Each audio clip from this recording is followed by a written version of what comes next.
Kattalıqçıları, amansızlarmı? Bugün 3 iyul 2020 yıl Kalmiyon bazarında Toğuk bazardan sizlerge toğuqlarının bağlarını aytıp ketebіз. Toğuk bazarı kızıqıp toğuk alam deb жүрgөндөр üçün aytıp tanıştırıp ketebіз.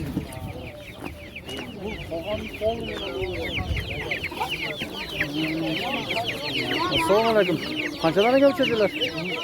Bildingizmi? Mana balası da Oşa qarmaqanmi var? Boş. İndik mi çocukları? İndik? İndiktin çocukları. 450 so'mdan ekan bu. O kichkina çocuklar qanchadan do'st? Qanchadan? 40 so'mdan ekan. Valla 450 lira oldu. 450 so'm 40 so'mdan ekan.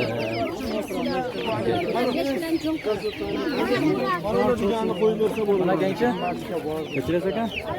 Oo, qaysi nimasi? Böyle bir soğukun. Go'sht soğuk mu? Qanchadan bular? 160 so'mdan. Bular только shunda go'sht bo'ladi, et bo'ladi. Xo'rozlari go'sht bo'ladi. Makilari to'y. Yo, soy bo'lsangiz to'y. 40 bo'ladi biroq. 40 bo'ladi. 160 so'mdan ekan. Sen rahmat. Adamjoy media. Bunday media, ha. Bu jog'idan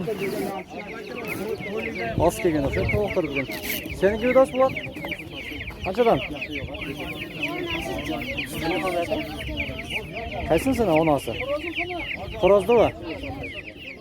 Maklarchi bular? Bordi xo'roz bu. Makkiga o'xshash bular. Bu sari qancha shunda? Sari 700. Abi qizilchi bu, qizilni qara. Qizildan 700. Bordi 700 so'mdan tegdi. Ammo oqcha, inkubator bor. Oq. Xo'rozchi. Sizlarkimi? Kimniki xo'roz? Maki. Buna xo'roz. Horozimiz maki. Qo'ysangiz ekan.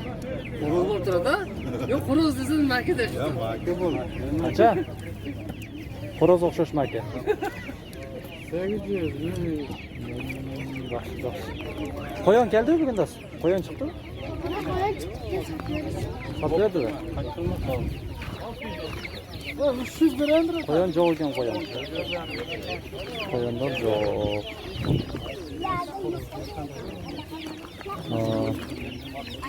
İndiklar qanchadan indiklar?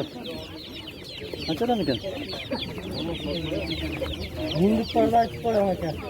İndik qanchadan? 1200 so'm. 1200 so'm. Xo'rozichi? İndiklarning narxlari 1200 so'mdan ekan. Yaxshi, rahmat buna.